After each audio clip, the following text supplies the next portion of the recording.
Okay, now it's working. Ah, all right. Apologies, everyone. Um, that's why I had to double check it. What happened this morning was when we went to go start the stream, we had a couple of interruptions with the data going out. It was a software glitch with vMix, so now I can hear myself, so that's good. Anyway, yeah, it was a software glitch with the streaming software we use. Not exactly sure how because it affected YouTube and Facebook. So then I wasn't able to go live. So what the good thing was is I did record it. I did start a recording before I went to go live. So even though we didn't get it live, we do have the recording. Formatting got a little goofy on me here. The good news was I recorded at high definition. The bad news was I recorded at high definition, so it was like 35 gigabytes. So then to try to transfer it so I could share it and everything, it just took longer than I wanted. I was going to try to go live at 11, then 12, then I was like, oh, I'll go live at 1, trying to hit it on the hour. Started a little early. The first part of this video is not going to have audio. Why not? I love the way technology messes up. I was saying before when the audio was off, if you can read lips, that the main thing is I wanted to make sure I was able to get it to Chris for his family so that they could see it. Because here's the thing, that his story, and even like the movie, and we'll link with some of the other, the Warrior's Journey is the ministry, the group, the veterans, family that's helping others to receive and know their story, right? Because as we are able to share our stories and what we've seen, what we know, our family's stories, the history, what we came from, the good and the bad, right? Some of us, we have a lot of bad that's formed us. Some of us, we have a lot of good that's formed us. So we all have a lot of both, really, in many, many ways. And so as we share our stories, what we've seen, and then the witness of how it's the Lord that brought us here, the witness of how we have a creator that loves us, the witness of how he so loved the world that whosoever, that's the true story. And I love the Warrior's Journey. I know beyond a doubt that it was started by the Holy Spirit, and I'm so glad that I'm able to share this show even though we had some glitches and stuff. Here we are, and I wanted to get it out today, even though I still need to mulch my leaves, and I need to make sure that I'm taking care of my neighborhood and my yard while I still have a few hours of daylight and a little bit of warmth before it gets really cold and iguanas start falling out of the trees, because that's what my sister has to deal with in Florida. So get one of those special iguana umbrellas that has little pockets on the side so it catches the iguanas safely, and then you can release them later because they're not dead, they're just paralyzed, kind of like the church in America. Oh wait, I don't want to preach. Blessings to everyone. Happy belated Veterans Day. Thank you for everyone that has served, is serving, will serve. I'm looking forward to all that Space Force has to offer, because my grandson's 1 year old, and I'm thinking he very well could be the first Terran on Mars. Now his name is Terran, so that could help. He could maybe even be the first Terran in space. I don't know. Are there any astronauts named Terran? Without further ado, and less of my doo-doo, here we go. I was trying to get him the link, actually, when we started the show. Almost started late this morning.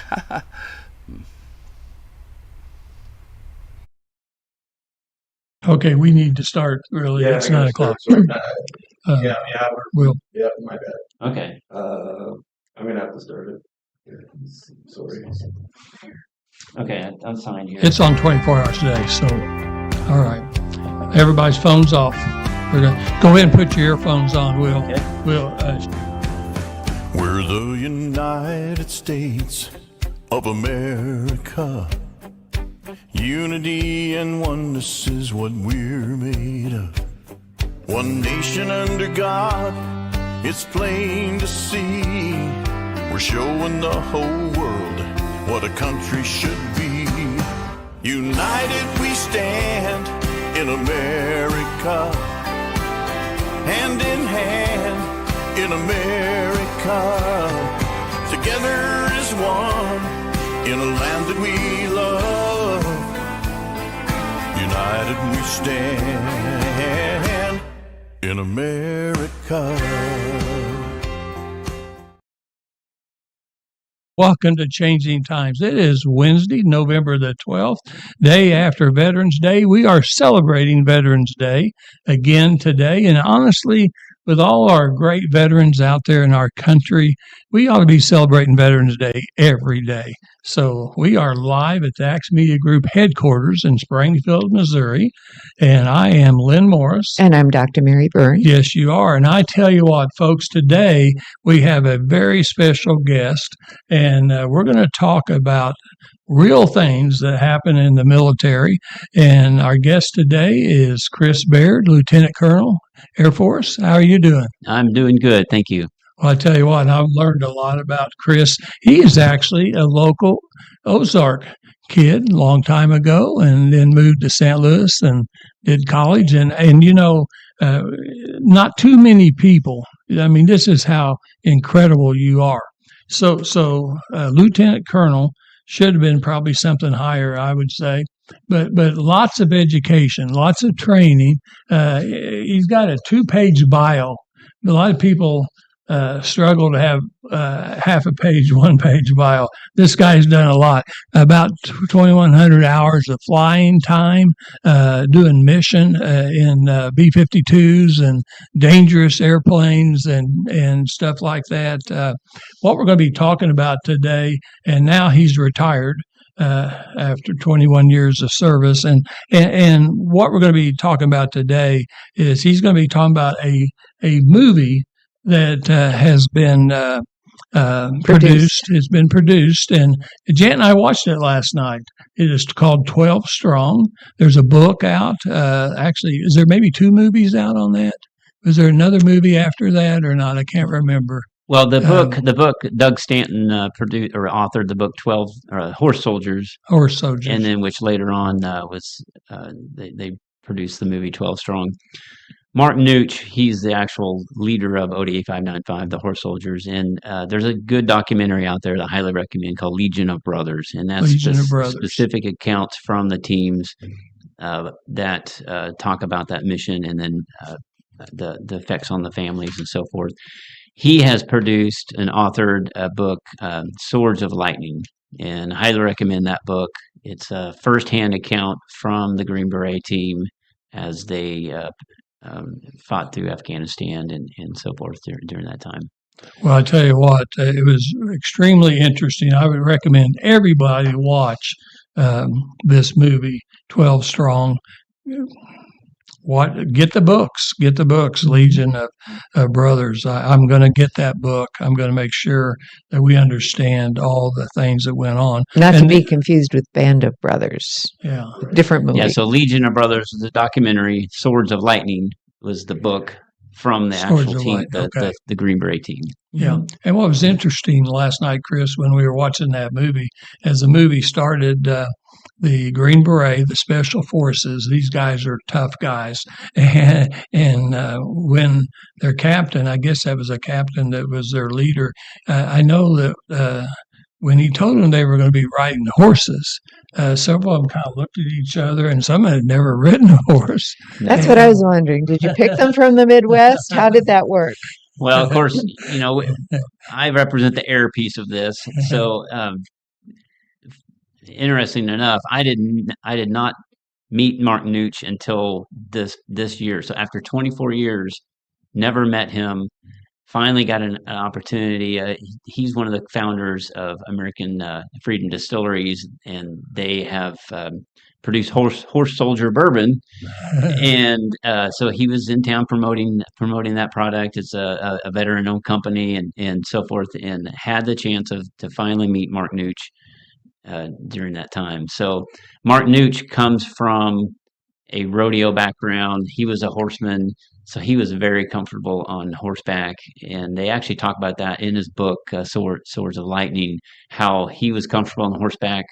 However, the horses they were given were not like American horses. They were not as trained and so forth. So it was challenging because the rest of the team members were not comfortable on horses. So he's not So only you can training tell. men, he's training horses. Yes, That's a big job. yes. Yeah. Well, Is and he in Kentucky right now? He is. He lives in Kansas. However, they'll be moving to Kentucky. That's where the distillery is. That's and, where the bourbon country yeah, is. that's suburban country. well, I'll Yes. tell you what. You said he's going to be in Branson. Yes, this weekend they're promoting the product again this weekend. So I actually might have a chance to meet him again. So Good. Well, maybe I'll try to go down there. My wife likes to go down to Branson. We don't live but 35 minutes away. And interesting thing about Branson for all the people watching, we have, Chris, today, we have people in all over the country, probably all 50 states watching today and some other foreign countries watching our show. And Branson, Missouri, it's not just friendly during Veterans Day and Veterans Week. It is friendly 365 days a year. They promote that. They advertise that. And you'll see right now at this time of year, just veterans galore down there. They just go there and flood that area because so many businesses have so many special things for the veterans and they respect them so much. So Branson, Missouri, if you're a veteran, if you've never been to Branson, Missouri, you need to go. That's right. Okay. So what else do we need to, you've got a wife, you've got 3 children. I think the girls are probably 22, 24 right now.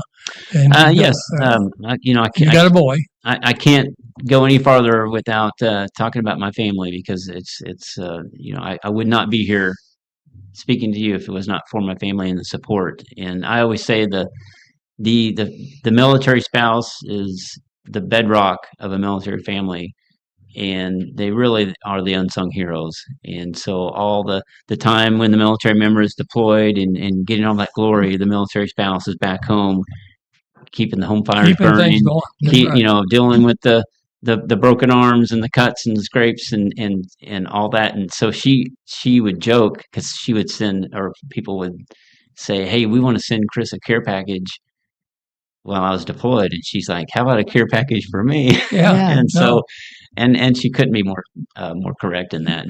Through that whole time, she was so supportive, just like many military spouses, so supportive because the military member needs a reason to fight, and the reason to fight, you're protecting those freedoms, but have those loved ones back home, and that's why we do what we do, and Yeah. to really to protect the home front and protect the family back home. And that I always had a reason to come back home, and that was her.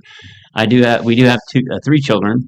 Mhm. My oldest is Katie. She's going through dental school right now. Very proud of her, and so she's just turned 25 and going through Kansas City University in Joplin, about halfway through dental school there. And then our middle girl, Allie, is attending Missouri State University, education major. Here in Springfield? Yes, Mhm. yes. And then our youngest son just turned 17 today. Today was his birthday. Oh, So happy birthday. Yeah, happy birthday, Brady.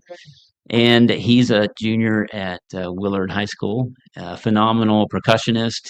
Very proud of him. Just made all district band for jazz band and marching band. So just very proud of him. So I'm very blessed to have a family and very supportive family. And your wife is from Willard. Yes, she is from Willard, and I'm from Ozark. And so that kind of directed where we wanted to plant roots after the military. We knew we wanted to come back to here. We both have family here, and it's just a great place to raise a family. One last thing I want to say before we move on. Chris is exactly right. What I've always told people is anytime, it doesn't have to be on Veterans Day, but if you see a veteran with a cap on, be sure and thank him. Okay, but not just that veteran. That veteran's a hero, obviously. Mhm. You're a difference maker. You are everything that this country stands for. But think about the spouse. Think about the children behind. Even the children play a big, important role in taking care of everything, especially the older kids, taking care of the younger kids and things like that. So they're the heroes too. You're exactly right, Chris. I tell people that all the time, that we must honor the military family, Absolutely. not just the veteran, but the family. Because if the family doesn't support the soldier, we've got problems. Okay. Yes. Okay. So let's kind of start in. I'm anxious to start in about the day after 9/11. So we had 9/11, worst things that ever happened to our country. We got caught off guard, and 10,000 or more people got killed. And then you get a call. What happens the day after? How'd you get involved? Let's start at the beginning. At that time, I'd been assigned to the B-52. I'd just gone through mission qual training at Barksdale Air Force Base. It's near Shreveport, Louisiana. That's one of the homes of the B-52. That's where the training unit is, and that's where I was going to be assigned. Just finished mission qual, and our unit had just gone through a major nuclear exercise. So we were all in this one building, had all the B-52s laid out, and we were in this building when we saw the strikes on the towers, and we knew what was coming. We didn't know what was going on or what was happening, but next thing you know, they put us out on the flight line. We had dozens of B-52s lined up. And then next thing you know, Air Force One is on final coming in, because he was in Florida. President Bush at the time was in Florida, and then so the most secured base closest to Florida was Barksdale, because we had assets out and security was all over the place. So they wanted to address the nation first, and so the 8th Air Force headquarters is at Barksdale Air Force Base. So Air Force One lands. He gets out and addresses the nation from 8th Air Force headquarters. And of course, the air crew, we knew something was going to happen. We just didn't know what. So he takes off later, and then it was kind of a hurry up and wait at that point. We didn't know what was going to happen, but we knew we were the unit that was on tap to deploy, and we just didn't know what that was going to look like. So 10 days later, through multiple briefings, it was go time. And so we deployed to a forward operating location. It was Diego Garcia is one of the strategic locations that we fly bomber missions out of. It's just in the middle of the Indian Ocean, in the middle of nowhere for a reason. The British own it. It's a military operating base. We employ bombers out of there, other assets. And so we forward deployed to that location, and it was another hurry up and wait, because we got there late September. That's military culture. Yeah, that's what happens. Yes, exactly. So there's so many uncertainties. I think back at that time, and our nation, the advantage of it all was that was one of the rare times our nation was united. We were united towards a mission. We had been attacked, and across the nation, we were a unified force to take out an enemy that struck our homeland. It's a Pearl Harbor moment. It really was. It really was. And so I wish it was that way today. I do. You could go up and down the streets and see flags. People got along. They worked together. Yes. So, it is sad, the division that we have at this time. And, because you think back just how united the country was, and it was a very patriotic moment. So we, October 7th was night one of the Operation Enduring Freedom. And so that specific mission, I was one of 4 air crew. So we launched 4 B-52s in Afghanistan for the night strikes. Of course, those missions were 15 to 18 hours long. So those are long missions. And if anybody has ever seen inside a B-52 or had the opportunity to fly in one, you'd have to be an air crew, because it's not like an airliner or anything. It's one of the most uncomfortable environments that you could think of, because you're strapped into an ejection seat. It's a weapon system, and they crammed a crew into it. There's 5 members it takes to fly, that beast.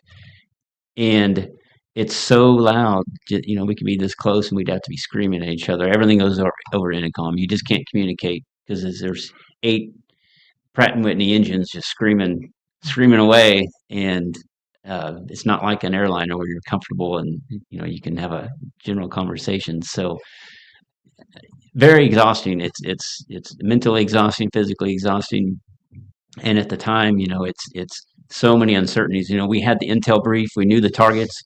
At the early stages of the campaign, we were taking out strategic targets, pre-planned targets, the weapon caches, runways, terrorist camps were all over Afghanistan. So those are all pre-planned targets. We would brief those up with the intel, and everything was pre-planned. Fast forward to October 20th, 2001, the U.S. Elite Green Beret Unit, ODA 595, had embedded into Afghanistan, and they were tasked to join up with General Dostum with the Northern Alliance, and their marching orders were to liberate Mazar-i-Sharif.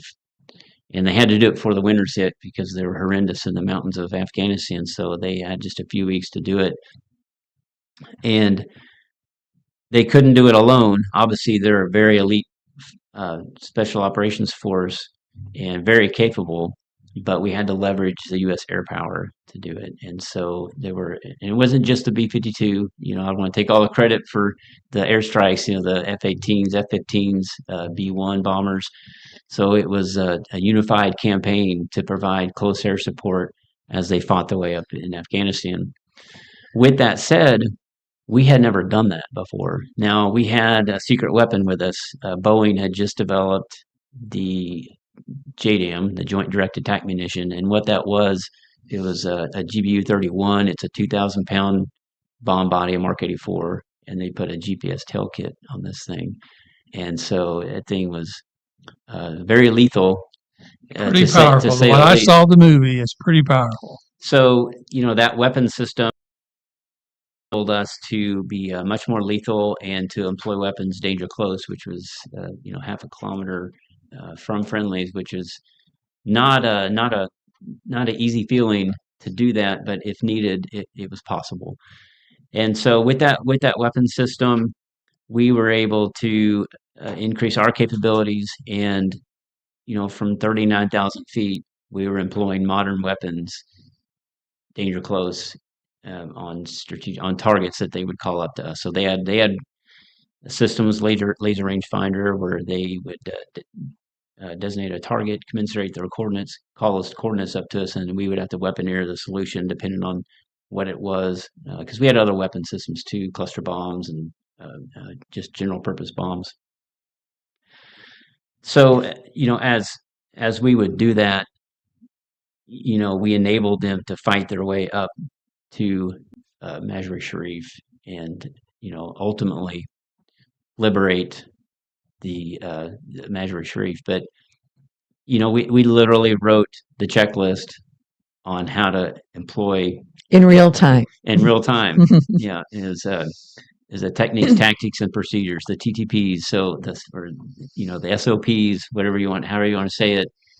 We had to do that on the fly, and we landed, we get the intel, and we developed the processes to provide close air support, for these teams, and that completely changed the game.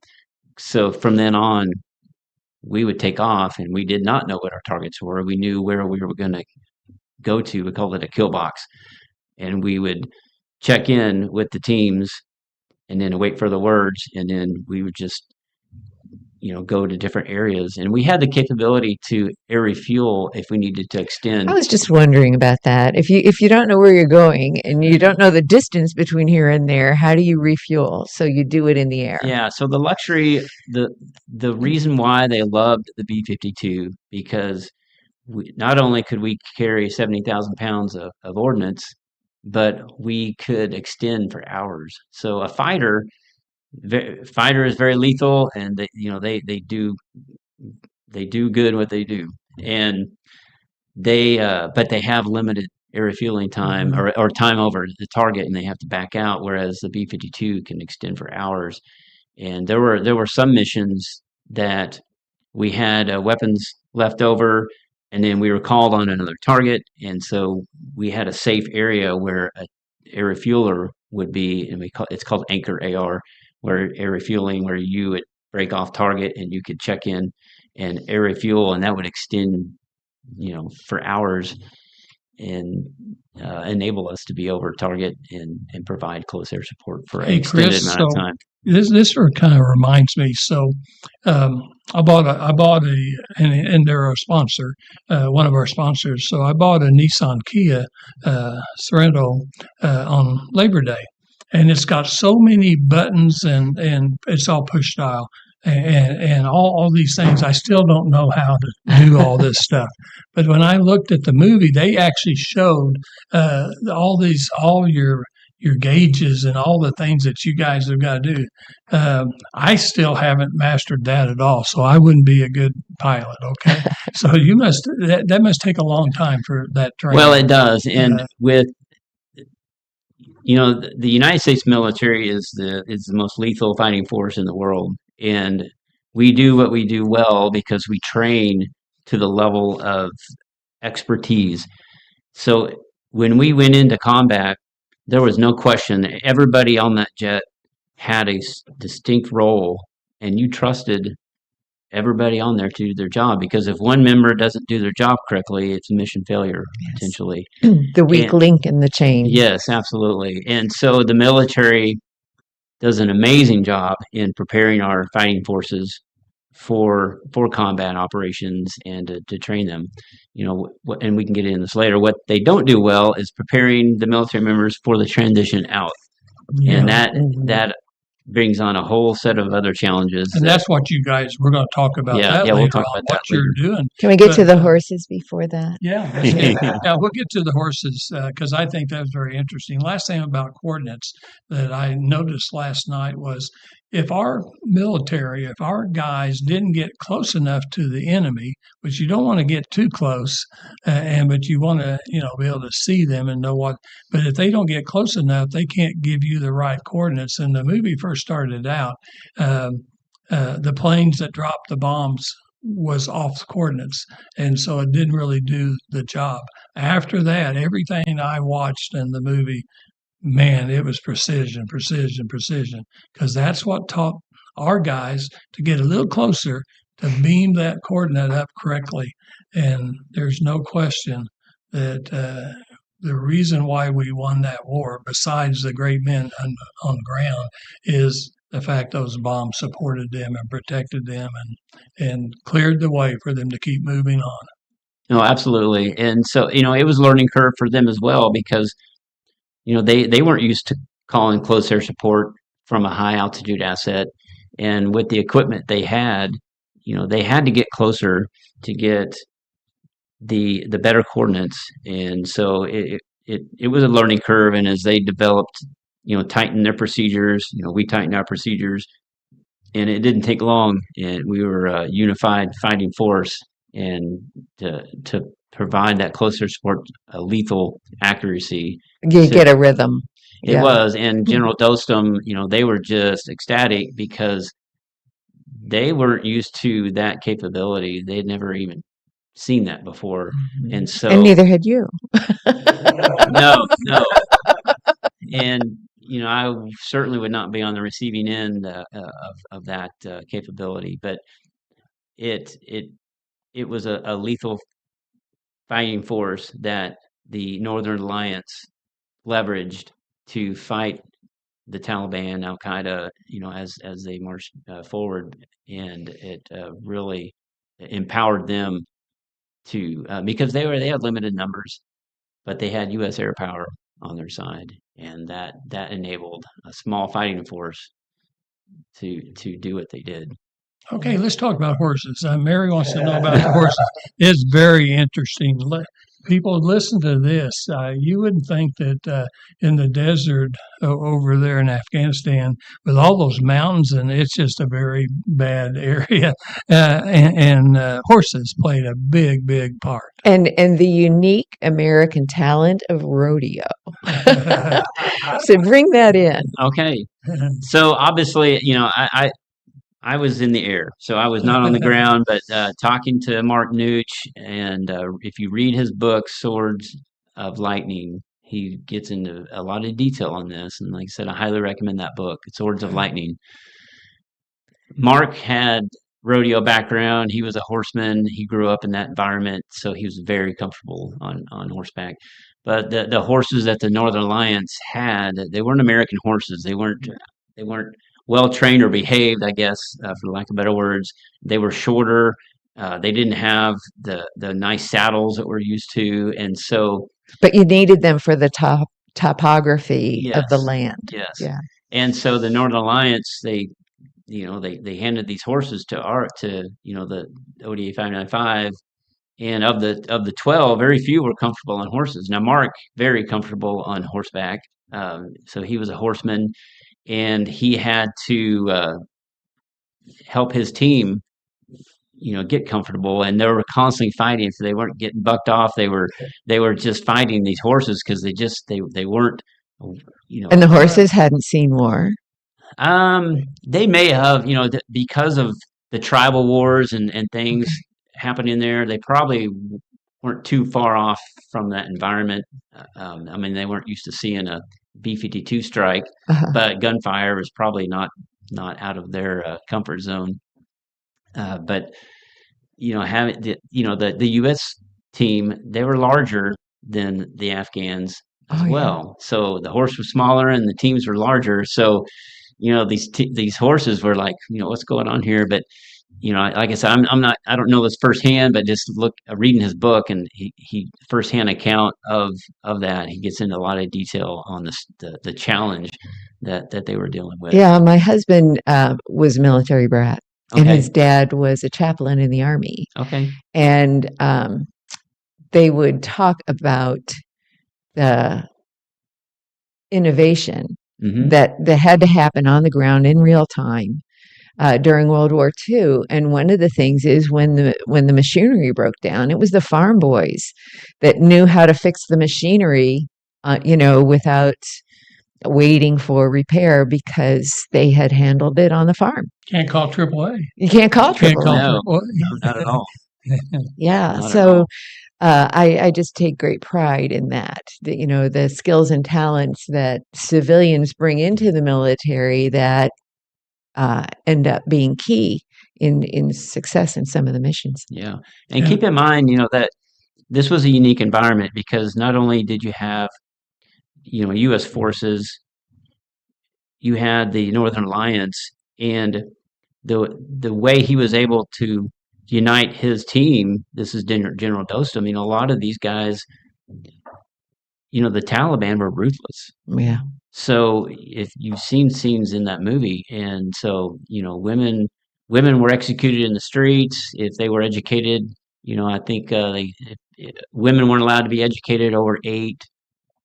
If it had been discovered that they were educated, They killed them. They killed them. And a lot of these members in General Dostum's team, their families were executed or killed or whatever it may be, and they had a resolve.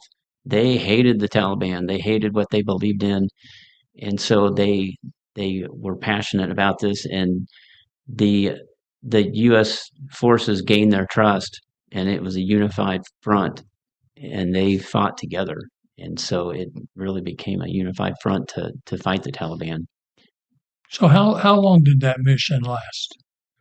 Well, I mean, it looked like on TV last night, it had 1 day, 3 days. It was kind of going out to 20 days. I mean, I can't remember how long it showed that movie, but the Mazar-i-Sharif was liberated in November of Okay. 2001. So it was a few weeks Yeah. there, and like I mentioned before, they had limited weeks because the winter was about to hit, and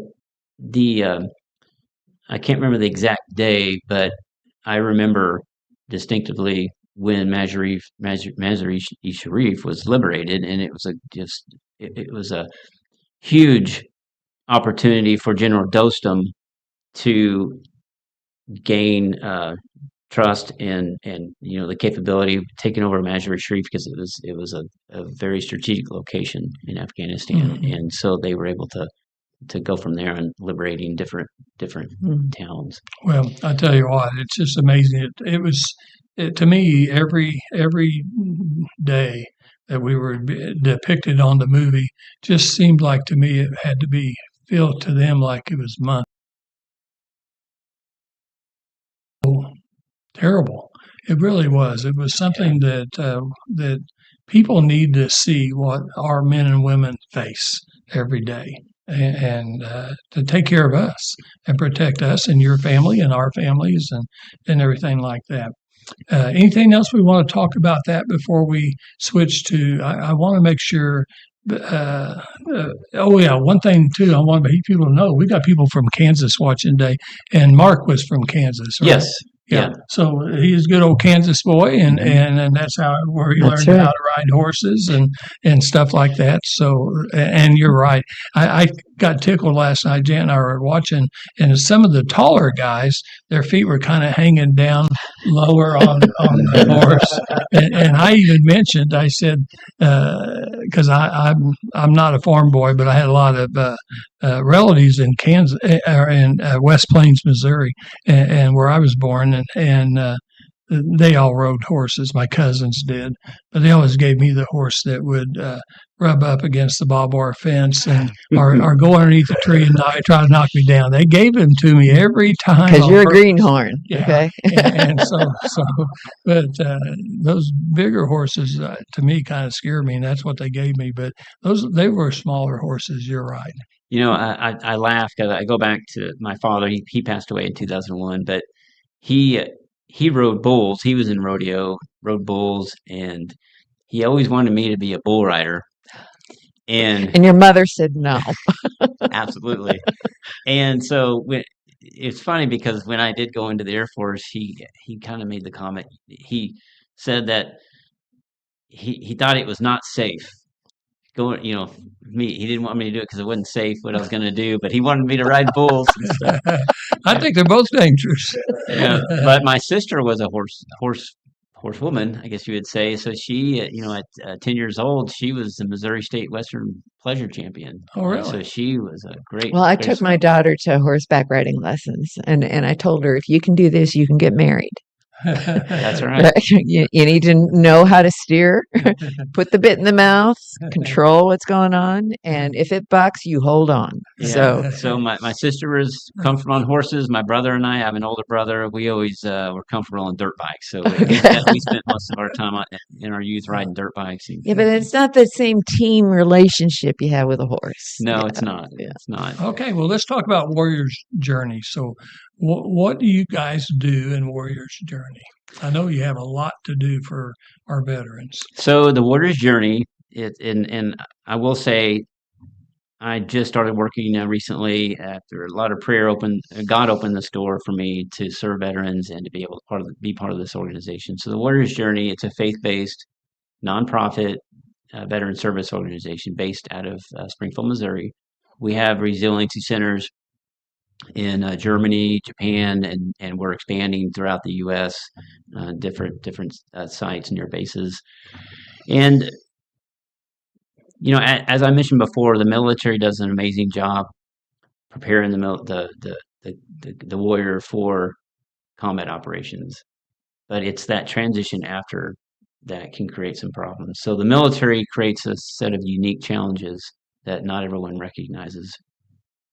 And what the Warrior's Journey does is we prepare the military member and their family to navigate those challenges as while they're active duty and for the chapter after the transition. Unfortunately, those challenges bring on what we call invisible wounds. Mm-hmm. And so those invisible wounds can, I'll reference something. We did a study a few years ago, and they determined, it was a Harvard study, and they determined the top 12 challenges that face military members. And I'll read these off, and I'll tell you what they can lead to. You're talking about isolation, insignificance, deep loss, fear, family brokenness, moral injury, hardship of separation, financial difficulty, lack of identity, post-traumatic stress, deployment, and helplessness. Yeah. Any one of these challenges left unchecked can ultimately lead to suicide or substance abuse. The VA did a study, and currently there's over 17 military veterans committing suicide every day.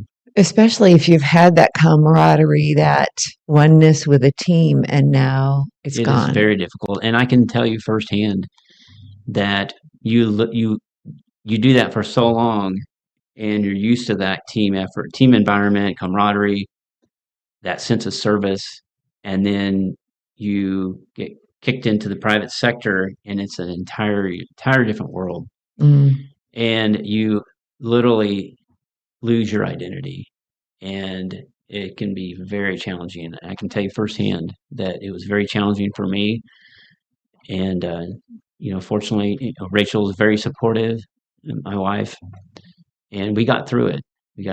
And now I want to help veterans. I want to help those that are going through those challenges. Chris, when you help those veterans, you're helping yourself too. Absolutely. And that's kind of with me. I lost. And it's a spiritual aspect of Warrior's Journey that typical, you might say, secular psychology can't address. They don't have that experiential background, that oneness in the history. But B, if they're not addressing the spiritual questions that decompressing warriors are going through, especially if they've been involved in violence and war, and now they have to try to accommodate what they were with what they are now. It's they can't get help from a regular service provider. No, and it's frustrating for veterans when you're dealing with the VA. And I'm not bashing the VA, but there's a reason why it hasn't improved. They're quick to throw medications at things, Yes. and the weight is horrendous on dealing with these treatments. And we're one of the few organizations that do believe in that holistic approach, not only the physical and emotional healing, but that spiritual aspect. And you're really truly not healed until you incorporate that spiritual aspect and be comfortable with knowing that Jesus is your Savior, and he's a warrior. And he's a warrior, and having that faith aspect that you're not alone. That God is in control. You're not going through this alone. And I couldn't stress that enough. There's, the stresses of combat. I just don't know how I would have done it had I not had that faith component, knowing that, God's in control of this, and, you believe in the sovereignty of God, that what's going to happen is supposed to happen, and God is in control, and everything is going to be okay. Yeah, that's absolutely amazing. So, Chris, there's a lot of people out there that, this is the holiday season, Thanksgiving, Christmas. We have a lot of people suffering. We have a lot of people that food insecurity, all kinds of problems in our country. But, we're blessed, and we have a lot of people that have money, and a lot of people donate to different causes. So how would people get a hold of Warrior's Journey if they want to make a donation or find out more about your organization? Yeah, I highly encourage you to check out our website. It's twj.org, so it's short for the Warrior's Journey. So twj.org, and there's a lot of testimonies and videos on there, but there's direct methods to contribute to our organization. We are a nonprofit. So to tell you a little bit how we treat a veteran, because we can't do it all alone, we partner with over 80 organizations across the country that specialize in these treatments, and we have a connector program. So we have multiple veterans, and if you're a veteran out there that wants to be part of our team, you can go to that website and be one of our connectors. Our connectors are highly trained veterans with specific backgrounds. So if a veteran calls in with issues, we'll match them with a connector, a veteran with similar backgrounds, because so there's that common thread. Mhm. And then so that connector will get to know the veteran calling in, reaching out for help, and kind of triage the situation, determine what's the next plan. If it's something that really needs serious treatment, we partner with organizations that have resident PTSD programs or substance abuse programs, and we will send a veteran, all expense paid, to these programs for treatment. And we don't stop there. We continue to maintain that relationship with that veteran as they go through their healing journey. Tell us what your wife does in the event planning. What kind of events do you have? So my wife, Rachel, I keep talking about her. My best friend, couldn't do it without her. She had an opportunity to start working at the Warrior's Journey as well, which is an amazing opportunity at being a military spouse, because we help military spouses too. And she's been through the ringer, so she truly is a huge asset to the organization. She's the logistics manager and the comptroller, but she specializes in the event planning. So we do a couple of big fundraisers each year. We have a gala in May of every year, and then we have a big golf tournament in October that we host. That big fundraiser on. So you just finished one? We did, Yeah. we did, and we're partnering with Trump International to next year for an opportunity. They had an eye on us, and they wanted to have a charity to do what we did, and they realized, we're not going to reinvent this wheel. Right. You guys are doing it right. We want to partner with you, and they Good. love that spiritual aspect, that component that we bring to the fight, and they said, we want to partner with you. So is the next tournament at Mar-a-Lago? It is. It's next year, 2026. Uh-huh. That's our first opportunity to partner with them, and this could lead. God's Are gonna you a open doors. golfer?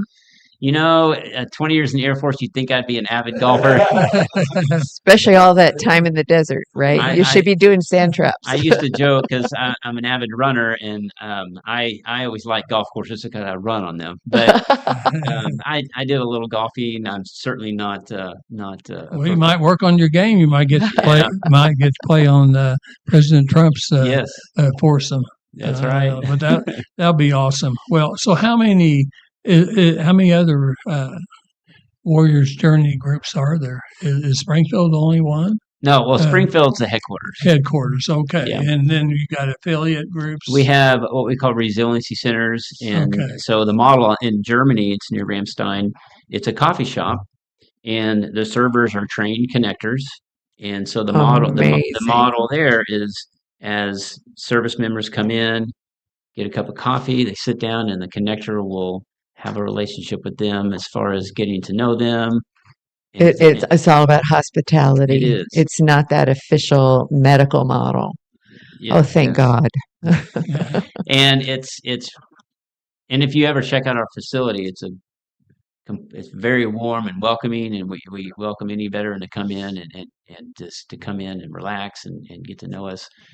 But that's our model, is just that hospitality aspect. Yeah, I'm tired of medicalizing everything. It's about human relationship. Yes, absolutely. And I did not know that, but about your German model, but that's what needs to happen.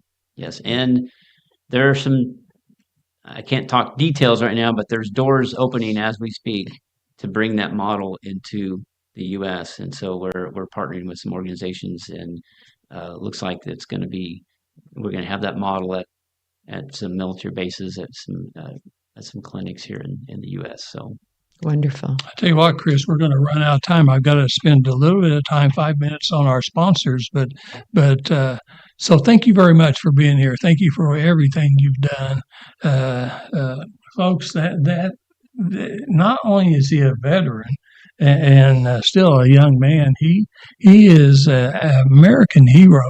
You are An all-around nice guy. Yeah, a difference maker. Yeah, you don't look mean enough to be a B-52 bomber. I kind of visualize these guys as people that want to push that button or something, but you almost seem too nice. But you know what? That's what our country's about. Our country has a lot of nice people, a lot of smart people, and hopefully we can get united again. Okay, we have two great sponsors that always makes this show possible. The first one is Brad Pistow. He is a certified fiduciary financial planner located in Ozark, Missouri. I use him. My family uses him. A lot of my business friends and people use Brad Pistow. He's written 2 books, best-selling books on Amazon. The first one is Safe Money Matters. The second one is Bulletproof. You can get those free by calling 417-581-9222. 417-581-9222. Lisa will answer the phone. They'll send you information. He does not charge to talk to him. Okay. And he has a philosophy that I absolutely, and all of us retirees believe in, and that is you're going to run out of life long before you run out of money. You don't want to run out of money before you still have life left. And so he has tremendous programs. He's made he's made my wife and I a lot of money. And not only has he made us money, he's given us proven programs that we can live with the rest of our life. And so honestly, he's probably the best. He speaks all over the country. He's a sought-out speaker. He contributes to USA Today, business section, financial section, Wall Street, many other top newspapers and magazines and things like that. Highly recommend Brad Pistow. Our second one is Springfield Nissan, Springfield Kia. It used to be Youngblood Motor Group, and that's John Whittaker and Aaron Swanson. Used to be John Youngblood, and that's where I buy my cars. My last 3 cars have come from this group. 2 Grand Cherokee Jeep Summits. I thought they were the best car ever until I bought a Nissan Kia that actually is half the price and has more features than my Jeep did. And Still so, learning the dashboard well, I there. still am. I do not know how to set everything yet.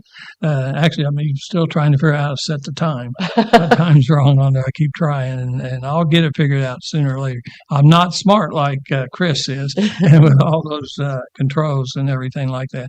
But these guys are located on South Campbell in Springfield, Missouri. They have new Nissans and Kias on one side of South Campbell. They have used cars on the second side, on the other side of the road, and been in business over 45 years. One of the oldest family-owned car dealers in the Springfield area. They have. I asked them the other day. They have last year. Well, this year still 25. They've had 8 different states. People live in 8 different states that have bought a car from them. So they're locally owned. They have a lot of people in Southwest Missouri, but they have people from other states that actually come and buy a car from them. They have great service, and we highly recommend them too. So, all right, last word. What do you want to leave with people? Support your veterans. Support the Warriors Journey. We've got we're passionate what we do and helping veterans, and we just want to pay back and help those invisible wounds. Right. Well, God bless America. Yeah, I tell you what, we really appreciate you, appreciate your time. Dr. Mary and I and Dennis Everson we're all volunteers. Nobody gets paid in Acts Ministry, not even the CEO. I love this organization. We help a lot of people too, and we really appreciate you, and God bless you and your family. Okay, we're going to keep in touch with you now. I want us to talk to each other and find out what you got going on where we can promote it. Yeah, okay? Thank you. We'll be back next Wednesday, and everyone have a great rest of the weekend. It looks like rest of the week. It looks like it's going to start getting nicer again. For a while. All right. Just for a while. Yeah. All right. God bless. Thank you. Thank you.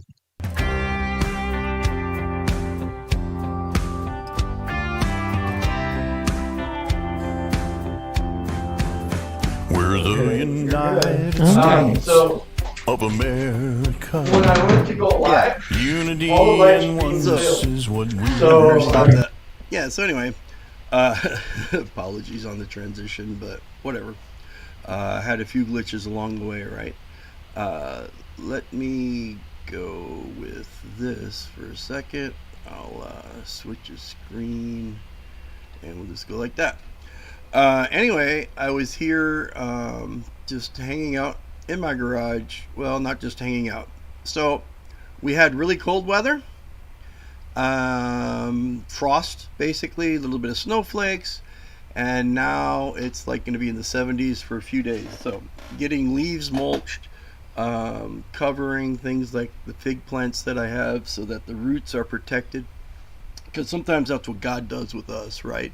He protects the root of the word that's been planted in our lives. And individuals come that they plant and they water and they share in our lives and help us to grow as the light of the Word, the Lord, the Spirit, all of those work together in our lives. Because as we really get to know Him, we find out that the Lord, our Savior, Jesus Christ, and the Father are one. And it's kind of trippy because then we find out like the Holy Spirit's one with them as well, and there's this whole Godhead kind of thing going on. You can call it the Trinity is the word that's often used.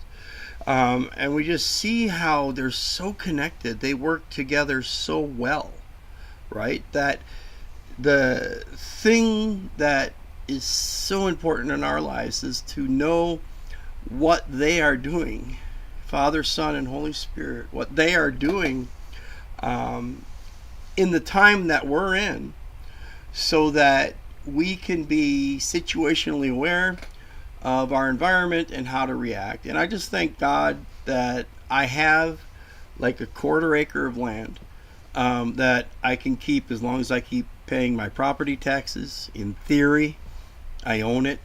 But, you know, I better get title lock insurance, I guess, so I can keep owning it and make sure I monitor my credit so nobody steals it. And because they wouldn't have to come here to steal it, they could do it electronically. And wait, what am I talking about again?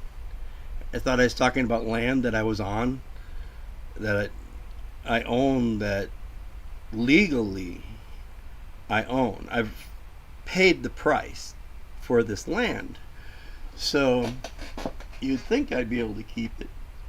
And I guess I can under certain circumstances according to the governing authorities around me. And what happens is there's a lot of governing authorities that, well, first of all, they're established by God, right? But often the enemy will use governing authorities established by God for darkness and wrong and all kinds of things. So I just thank God for groups like the Warrior's Journey. I thank God for individuals that have paid the price for the freedom so that I can have some land that I can try to cut the grass, and I'm horrible about keeping up with my lawnmower. Thankfully, I have at least one good neighbor, I almost said. All neighbors are good, right?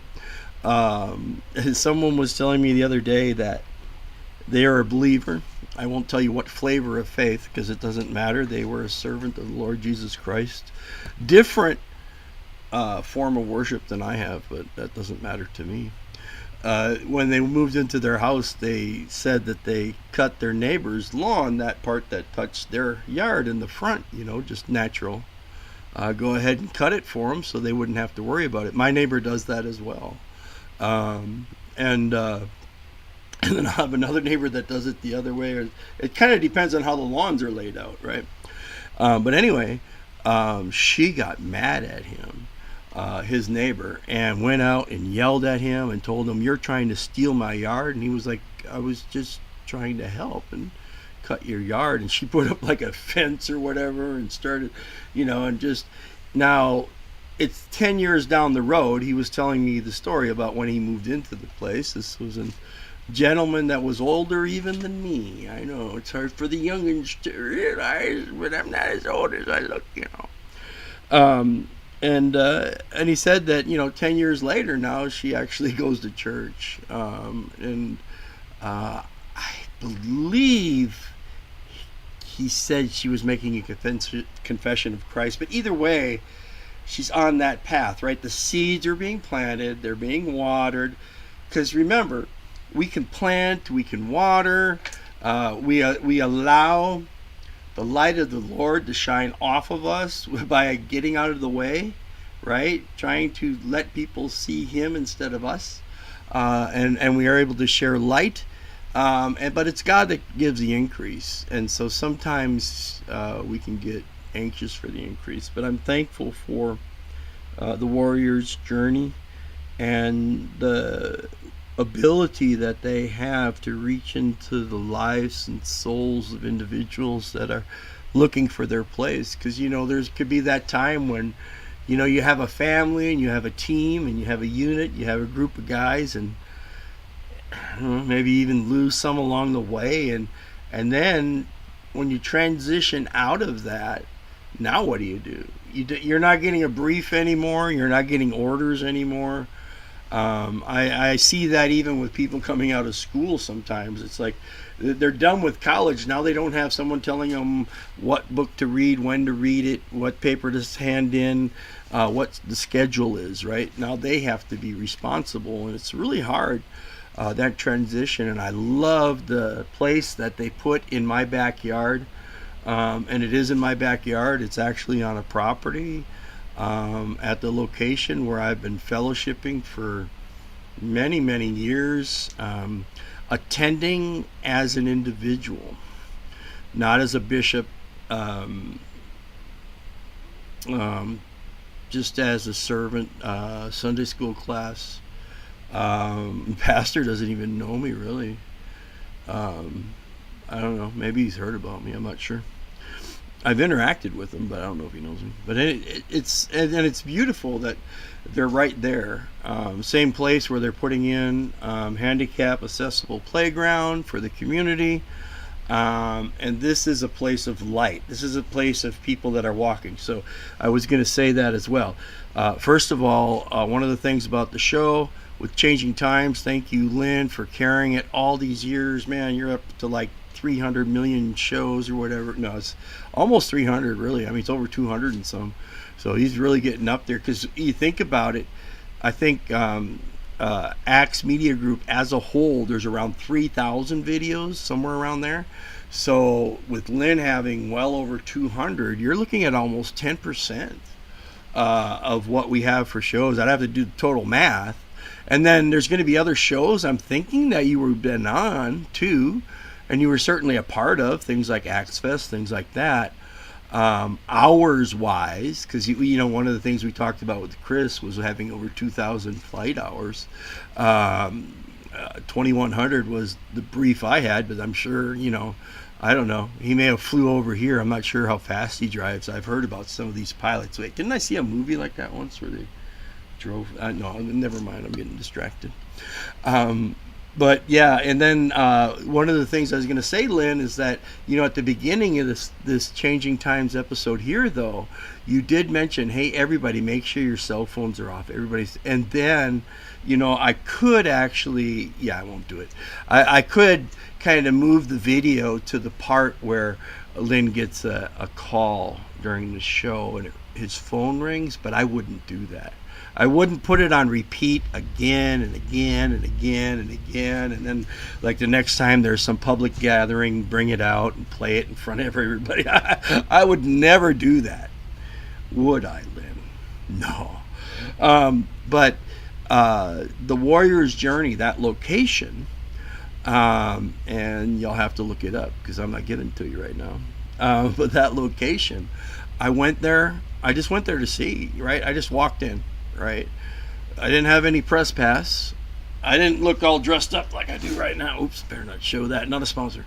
I just walked in and just said, "Hey, man, what you got going on?" I think I might have mentioned that. I forget who was on. Was it Tom? That was on.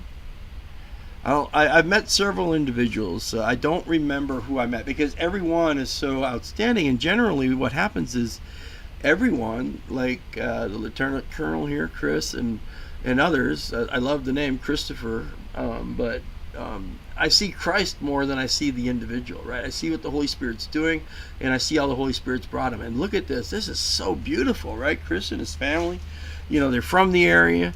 This is God's story, and this is what's so important for our young people to know. What's your story? Why are you in this area?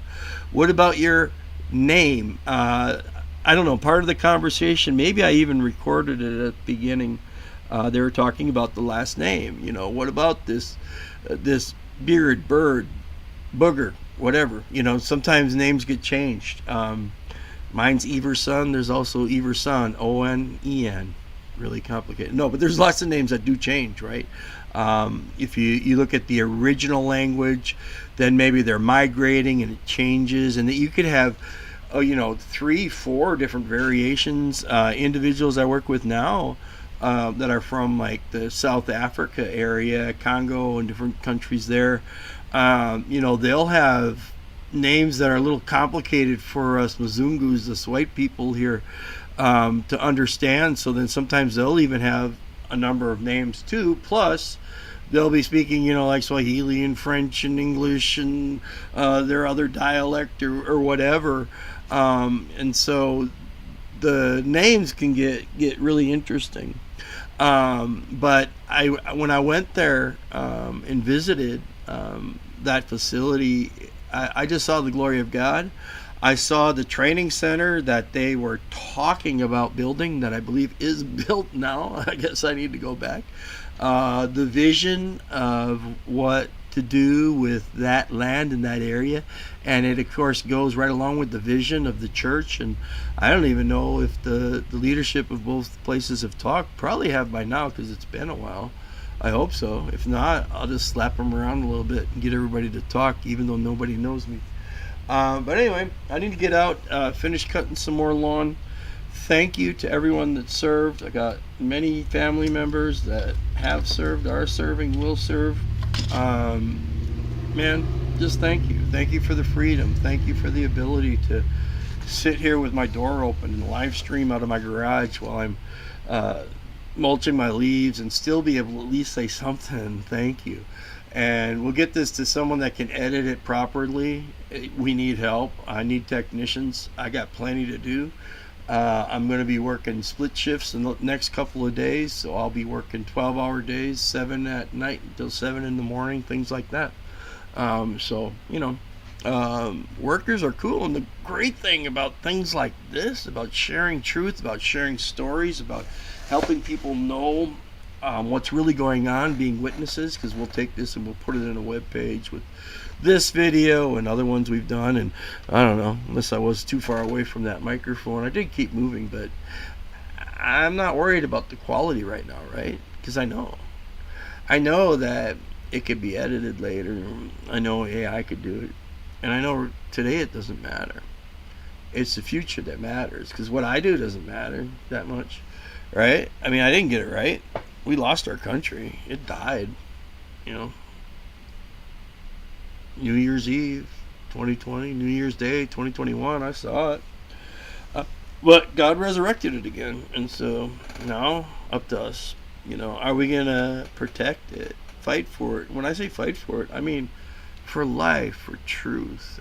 Help our friends and our neighbors, our loved ones, to just know truth, to walk in what's real. There's a lot of lies being shared now. There's a lot of propaganda. And I think one of the best places to start is telling stories, right? This is a true story. Lieutenant Colonel Chris Baird, retired, true story, right? This whole story is true.